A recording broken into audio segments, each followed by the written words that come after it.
In Congress, July 4, 1776. The unanimous declaration of the 13 United States of America.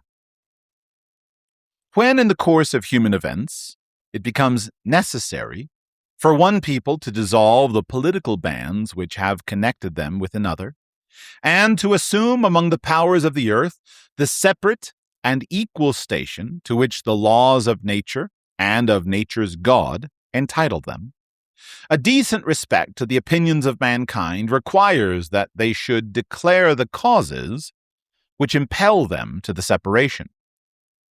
We hold these truths to be self-evident, that all men are created equal, that they are endowed by their Creator with certain unalienable rights, that among these are life, liberty, and the pursuit of happiness, that to secure these rights, governments are instituted among men, deriving their just powers from the consent of the governed, that whenever any form of government becomes destructive of these ends, it is the right of the people to alter or to abolish it, and to institute new government, laying its foundation on such principles and organizing its powers in such form as to them shall seem most likely to effect their safety and happiness. Prudence, indeed, will dictate that governments long established should not be changed for light and transient causes, and accordingly all experience hath shown that mankind are more disposed to suffer, while evils are sufferable, than to right themselves by abolishing the forms to which they are accustomed.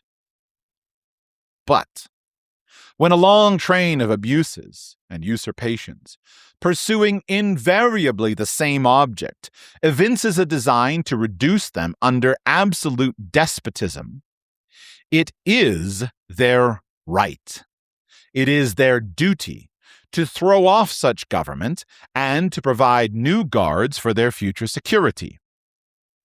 Such has been the patient sufferance of these colonies, and such is now the necessity which constrains them to alter their former systems of government.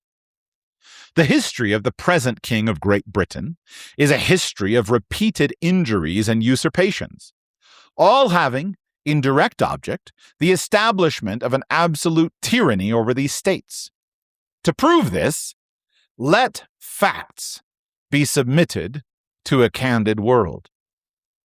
He has refused his assent to laws, the most wholesome and necessary for the public good. He has forbidden his governors to pass laws of immediate and pressing importance, unless suspended in their operation till his assent should be obtained, and when so suspended, he has utterly neglected to attend to them. He has refused to pass other laws for the accommodation of large districts of people, unless those people would relinquish the right of representation in the legislature, a right inestimable to them and formidable to tyrants only. He has called together legislative bodies at places unusual, uncomfortable, and distant from the depository of their public records, for the sole purpose of fatiguing them into compliance with his measures. He has dissolved representative houses repeatedly for opposing with manly firmness his invasions on the rights of the people. He has refused for a long time, after such dissolutions, to cause others to be elected, whereby the legislative powers, incapable of annihilation, have returned to the people at large for their exercise, the state remaining, in the meantime, exposed to all the dangers of invasion from without and convulsions within. He has endeavored to prevent the population of these states, for that purpose obstructing the laws for naturalization of foreigners, refusing to pass others to encourage their migrations hither, and raising the conditions of new appropriations of lands. He has obstructed the administration of justice by refusing his assent to laws for establishing judiciary powers.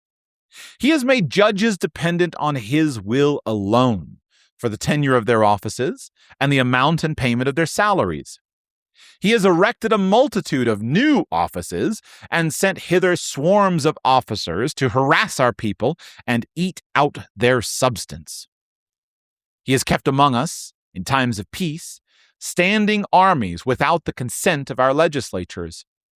He has affected to render the military independent of and superior to the civil power. He has combined with others to subject us to a jurisdiction foreign to our Constitution and unacknowledged by our laws, giving his assent to their acts of pretended legislation, for quartering large bodies of armed troops among us, for protecting them by a mock trial from punishment for any murders which they should commit on the inhabitants of these states, for cutting off our trade with all parts of the world, for imposing taxes on us without our consent, for depriving us in many cases of the benefits of trial by jury, for transporting us beyond seas to be tried for pretended offenses, for abolishing the free system of English laws in a neighboring province, establishing therein an arbitrary government, and enlarging its boundaries so as to render it at once an example and fit instrument for introducing the same absolute rule into these colonies, for taking away our charters, abolishing our most valuable laws, and altering fundamentally the forms of our governments, for suspending our own legislatures and declaring themselves invested with power to legislate for us in all cases whatsoever. He has abdicated government here by declaring us out of his protection and waging war against us. He has plundered our seas, ravaged our coasts, burnt our towns, and destroyed the lives of our people.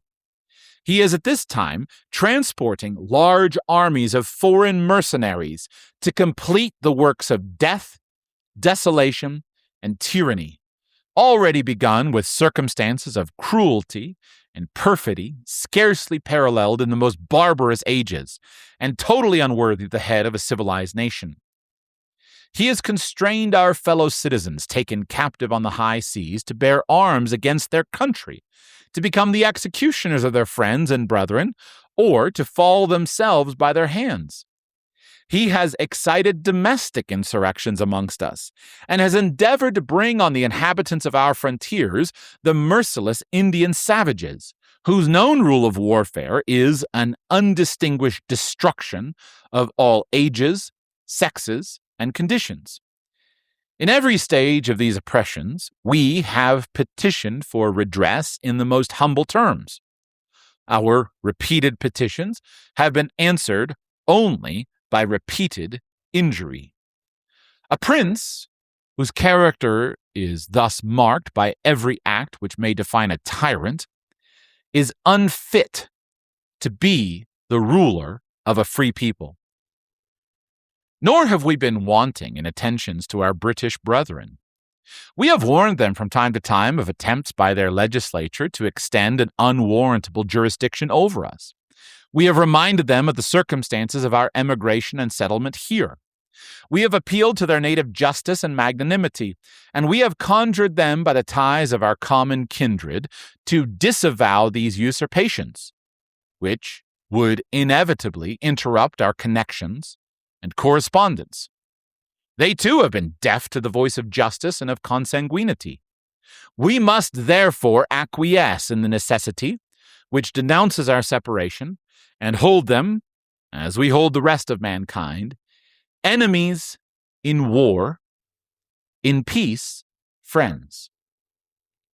We, therefore, the representatives of the United States of America, in General Congress assembled, appealing to the Supreme Judge of the world for the rectitude of our intentions, do, in the name and by authority of the good people of these colonies, solemnly publish and declare that these united colonies are, and of right ought to be free and independent states, that they are absolved from all allegiance to the British Crown, and that all political connection between them and the state of Great Britain is and ought to be totally dissolved, and that, As free and independent states, they have full power to levy war, conclude peace, contract alliances, establish commerce, and to do all other acts and things which independent states may of right